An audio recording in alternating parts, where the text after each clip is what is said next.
sur Espagnol tout simplement. Je m'appelle Miren Chou, je suis professeure agrégée d'espagnol et j'ai créé le site leblogdespagnol.com pour t'aider à progresser facilement en espagnol. Si tu es à la recherche de ressources, d'astuces et de stratégies pour simplifier ton apprentissage et accélérer tes résultats, tu es au bon endroit. Dans ce podcast, je partage avec toi des outils précis et concrets pour t'aider à atteindre tes objectifs en espagnol dans la joie et la bonne humeur. Alors, installe-toi confortablement et c'est parti pour l'épisode du jour.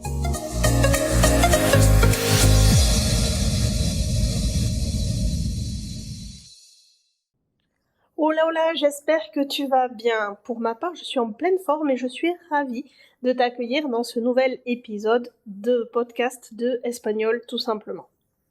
Si tu apprends l'espagnol, tu as probablement déjà croisé des expressions idiomatiques. Ce sont ces petites phrases toutes faites, souvent imagées, qui donnent du relief à une conversation. Et c'est vrai, bien utilisées, elles transforment un espagnol scolaire en un espagnol vivant, authentique et vraiment incarné. Mais attention, derrière leur apparente légèreté, elles cachent aussi quelques pièges pour les gens qui apprennent.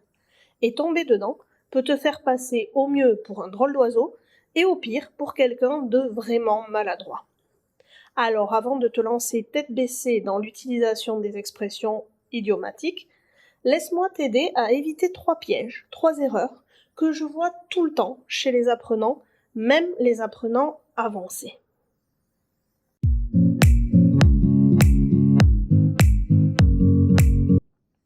Mais avant de se lancer dans ces pièges, on va revoir ensemble ce qu'est une expression idiomatique. C'est une phrase toute faite qu'on ne peut pas comprendre en traduisant mot à mot. C'est souvent une image, c'est drôle, décalé, et les natifs les utilisent naturellement pour dire quelque chose sans forcément le dire directement. Donc il y en a en espagnol bien sûr, mais il en existe aussi en français. Pour que tu comprennes bien, je vais te donner un exemple. Par exemple, donner sa langue au chat en français, ça veut dire admettre qu'on ne connaît pas la réponse à une question.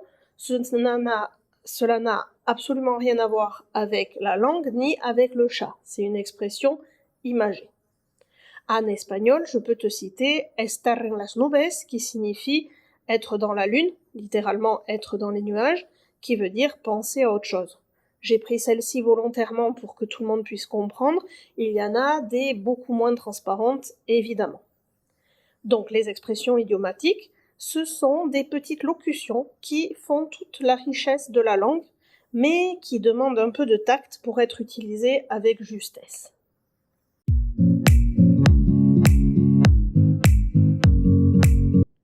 Bien, maintenant que tout le monde a bien compris ce qu'est une expression idiomatique, on va voir la première erreur que font très très souvent les apprenants. La première erreur, c'est « je comprends l'expression, donc je peux l'utiliser ». Attention, comprendre une expression, ce n'est absolument pas suffisant.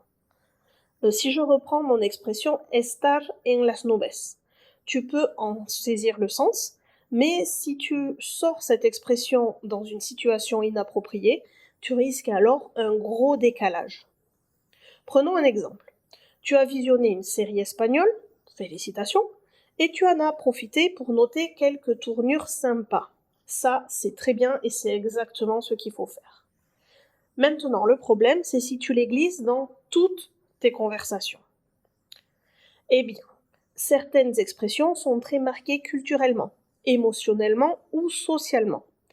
Et ce qui se passe entre deux ados madrilènes présents dans une série peut paraître complètement déplacé dans une conversation plus formelle ou avec des personnes d'un âge différent.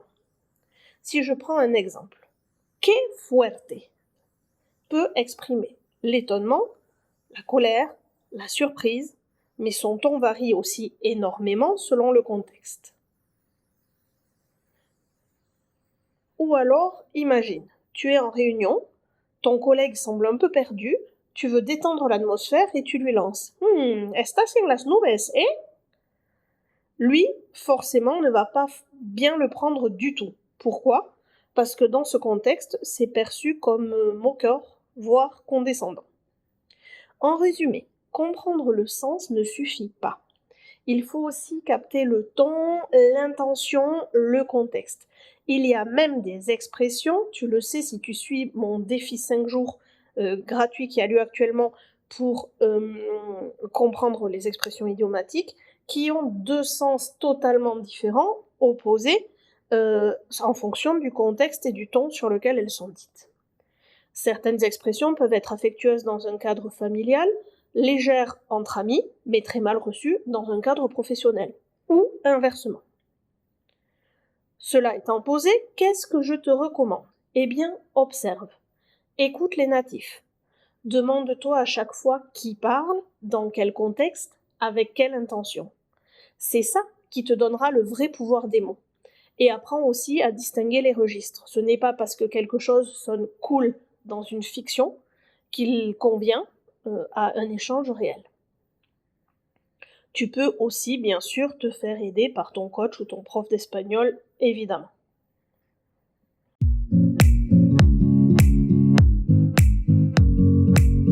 Passons maintenant à la deuxième erreur ou au deuxième piège que je vois très très fréquemment chez mes étudiants qui veulent apprendre les expressions idiomatiques en espagnol. Cette erreur-là, c'est plus j'en place, mieux c'est. C'est une erreur de débutant, mais aussi de faux avancés. Souvent, tu penses qu'en casant plusieurs expressions idiomatiques dans une phrase, tu vas prouver ton niveau, montrer que tu sais des choses. Résultat, tu obtiens un discours chargé, artificiel, parfois même incompréhensible. En français, ça pourrait donner quelque chose comme j'ai mis les pieds dans le plat, mais bon, fallait que je mette les points sur les i, et quitte à ce que ça me retombe dessus, bref, j'ai lancé un pavé dans la mare. Là, ce qui se passe, c'est que, à trop caser d'expressions idiomatiques les unes à côté des autres, on étouffe le message, on fatigue l'auditeur, on a le cerveau qui fume, et surtout, on perd totalement la spontanéité du discours. Donc, une bonne expression, c'est comme une épice.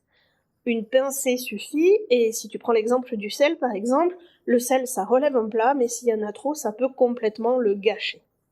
Mon conseil, c'est de privilégier la précision à la quantité. Choisis une seule expression pertinente à la fois et veille à ce qu'elle soit bien placée. Elle fera bien plus d'effet qu'un feu d'artifice incontrôlé.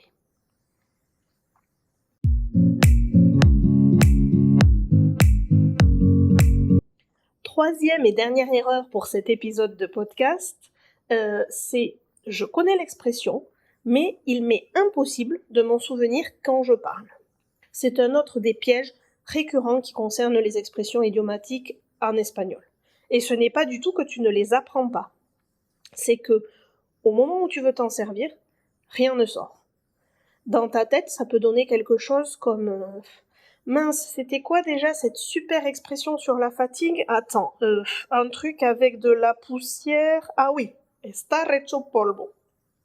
Mais le temps que tu retrouves, trop tard. L'instant opportun est passé et ton interlocuteur a déjà avancé dans la conversation, il est passé à autre chose. Ce problème n'est pas du tout lié à ton intelligence. Il est lié à ce qu'on appelle la mémoire de rappel active, celle qui permet de retrouver une info au bon moment sans avoir besoin de relire ton carnet ou ton appli de vocabulaire juste avant. Si je résume, apprendre une expression idiomatique, ce n'est pas encore la même étape ou la même chose que de savoir la restituer spontanément. Et c'est là que beaucoup bloquent. Ils consomment du contenu, ils lisent, ils écoutent, ils copient, mais ils n'intègrent pas. Pourquoi ? Parce qu'ils n'activent pas suffisamment leur mémoire par l'usage, la répétition espacée ou la reformulation personnelle. Ce que je recommande, c'est de réécrire l'expression quand tu l'apprends avec ta propre tournure. Créer une image mentale, drôle ou marquante qui peut t'aider à la mémoriser, et surtout, il faut la revoir plusieurs fois dans des contextes différents. Quand tu apprends une nouvelle expression, utilise-la le plus vite possible après l'avoir apprise, même si tu dois pour cela te parler à toi-même à voix haute chez toi, il faut que tu la réemploies. Et tout ça, c'est exactement ce que mon défi 100 jours t'aide à faire. Dans ce défi, tu reçois une expression idiomatique par jour avec des exemples, des exercices d'ancrage, des rappels, ce qui va te permettre de passer de la reconnaissance passive à la maîtrise active. Donc, pour résumer sur comment éviter les pièges des expressions idiomatiques en espagnol. Si tu t'es reconnu dans l'une de ces erreurs, ou même dans plusieurs, eh bien tant mieux. Pourquoi ? Parce que c'est le signe que tu avances, que tu as quitté le niveau de « j'apprends par cœur » pour entrer dans le niveau de « je veux vraiment parler » comme un espagnol natif. Je veux vraiment donner de l'authenticité à ma langue et m'ancrer dans un espagnol vivant du quotidien. C'est exactement pour t'aider à ça que j'ai créé le défi de basique à authentique. Comme je te le disais, pendant 100 jours, tu reçois chaque matin une expression idiomatique avec une explication claire, illustrée et contextualisée. Il y a des phrases d'exemple, des rappels utiles, des rappels de l'expression de la veille et puis toutes les semaines des exercices plus approfondis pour rebrasser toutes les expressions vues auparavant. Des mini-exercices, des flashcards et plein de bonus exclusifs. En gros, je te propose de passer 5 minutes par jour, pas plus, pour muscler ton espagnol sans te lasser et sans te disperser, sans te perdre. Si jamais ça t'intéresse, je te laisse le lien de tous les détails sur ce défi dans les notes de cet épisode.